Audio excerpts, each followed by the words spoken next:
Okay, so tonight we did 3 different steps. We did the double overhead loop to American spin, and then we did stop and goes. So I'm going to start with the double overhead loop. So what happens with this figure, you're going to start from an open facing position, and what you're going to do, I'm going to separate the 2 actions. First I'm going to take my left hand, and I'm going to put my hand up over my own head. So you see from broke off here. I'm going to put it up over my own head, and once I clear my head, I can just drop the girl's hand. I can bring it all the way down, but not necessary. Yeah? At the same time, what I'm going to do is I'm going to take her right hand, her left hand, my right hand, I'm going to pop it up over her head, right? Again, once I clear her head, I can simply drop the hand. I don't have to hang on to it. Now I'm going to do this simultaneously. So I'm going to put my left hand over my head, my right hand over her head, and I'm going to turn us a quarter to the left as we do this in order to make sure that we're close enough to do this, yeah? As we separate, all we're going to do really is turn to face each other again, and that's going to take up the slack, and we're going to end up in a right hand to right hand hold. Now this is done over your 2 triple steps. So on the first triple step, I'm going to do the loop itself. Triple step. On the next triple step, we're going to square off to one another. Triple step. And then I've got this double hand hold for the rock step. Rock step. This is a good segue into our American spin. So American spin, the structure of what's going on with the feet and even the timing of the turn is identical to a tuck turn. The big difference is going to be that I've got a right hand to right hand hold. So I'm starting from I'll do a basic into it, right? So we're going to start with triple step, rock step, triple step. So on this triple step, just like your tuck turn, I'm going to go ahead and do my triple step more or less in place, and I'm going to create a little bit of a wall. Talked about in terms of bringing her in a little bit, I allow this elbow to come back to meet up more or less with my back. These are rough approximations, by the way. Then I'm going to go ahead and give her a little bit of a push.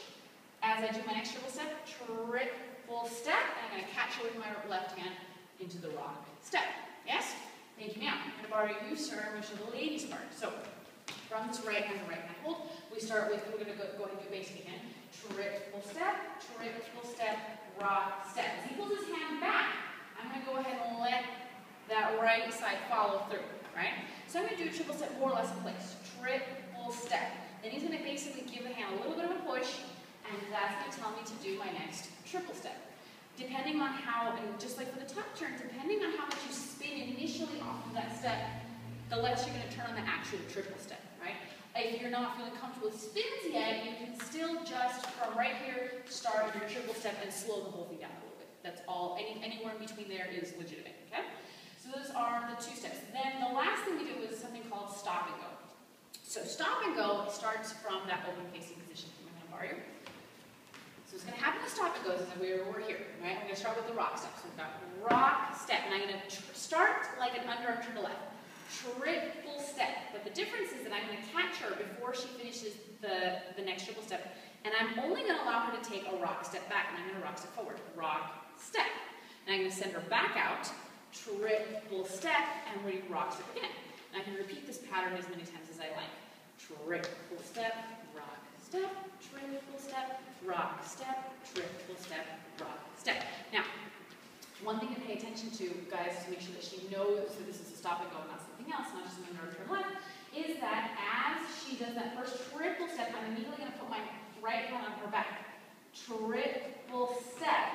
So that when we turn, when I turn her, I'm just going to roll her into my hand. So now I've got her, and I can control whether or not she does that rock step or another triple step. So I just allow her to do the rock step, and then I send her back out. Yeah, so this right hand is very important so that she knows to step forward, to only do a rock step back, and then to escort her to do the underarm turn back to the direction. Yes? Thank you, ma'am. So girls, again, what we're looking for as we start, as far as we know, this is a left underarm turn. Rock step, triple step. But because he catches me, now I know that I really can't do another triple step, so I'm just going to go ahead and do a rock step back, rock step, and he's going to go ahead and guide me and turn back to my right. Triple step, rock step. And we're going to continue this, and every time he catches me, I know that all I can do is a rock step, and then I can't continue my triple step. Now this time he's going to go ahead and not catch my back, so we're going to go triple step. He doesn't catch me, so now I'm going to finish that turn into this open facing position, yeah? In terms of this left arm, one of the habits that is useful to get used to is that every time you're doing any kind of a turn, is that you're going to want to take the free arm and get it close to your body, right? In this case, it's especially useful because the stop and go, if the arm is hanging down, it gets in the way of his arm. It makes it harder for him to feel like he can catch you. So by having my arm out of the way, make basically an easier target. Now, once you're here, and if you start to get comfortable with this step, one of the things you can do stylistically is you can start to free up the arm, so I tuck it in while I'm doing the turn, and as I do my rock step, I can take it up, and bring it back down, and back out. And that's purely something that you can do for, you know, aesthetic reasons if you want to do, otherwise you don't. Obviously don't have to, but do try to get used to bringing your arm in around your body rather than letting it hang down, because it'll just get in the way. And that's it. So next week we'll pick up probably with the overturned throw out into maybe chicken walks or something else like that. And that's it.